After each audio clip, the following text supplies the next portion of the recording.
ازيكم يا حلوين، عاملين ايه؟ يا رب تكونوا بخير. انا اسمي نوفا شبلي، بعمل فيديوهات.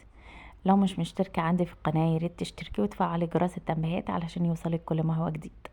النهاردة جايبين هاك حلوة جدا بمكون كلنا عندنا في البيت. لو عندك ضيوف او بتحبي ان الحاجة بتاعتك تلمع خليكي معايا ونشوف مع بعض. شكل الحوض اهو متبهدل وحالته حالة، وكمان الحنفية مش بتلمع ولا فيها اي حاجة. تعال نجرب الهاك ونشوف ايه.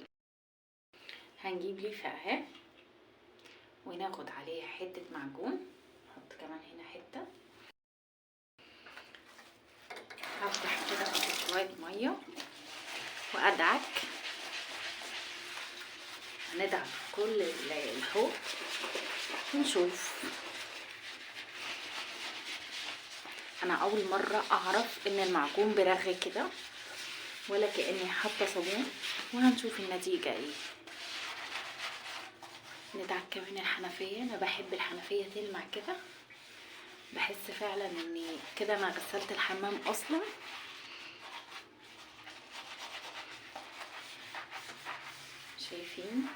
شايفين الرغوة فعلا جامدة جدا، يعني تحس فعلا ان الهاك هتنفع. ندعك بذمة كده وبضمير ونشوف.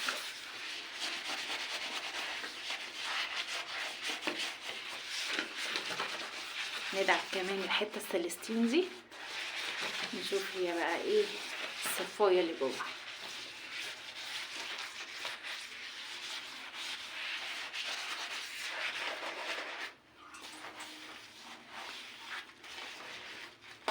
بس كده بشطف.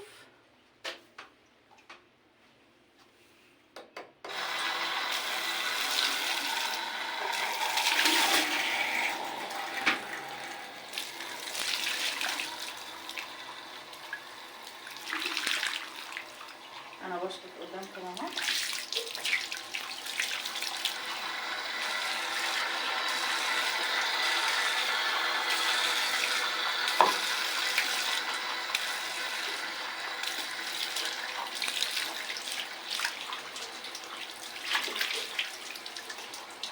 اهو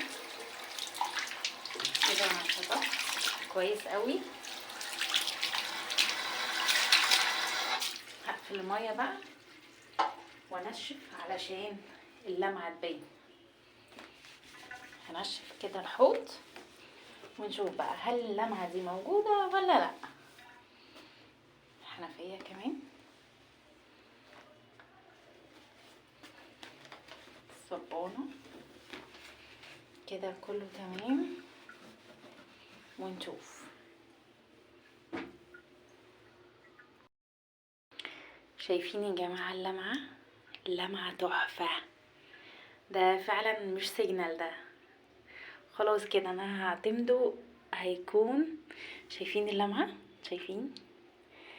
انا هعتمده بقى ان هو يكون الموظف بتاع الحوض والحنفيه في السلستين تحفه. شايفين الحوض بقى عامل ازاي؟ 10 من 10.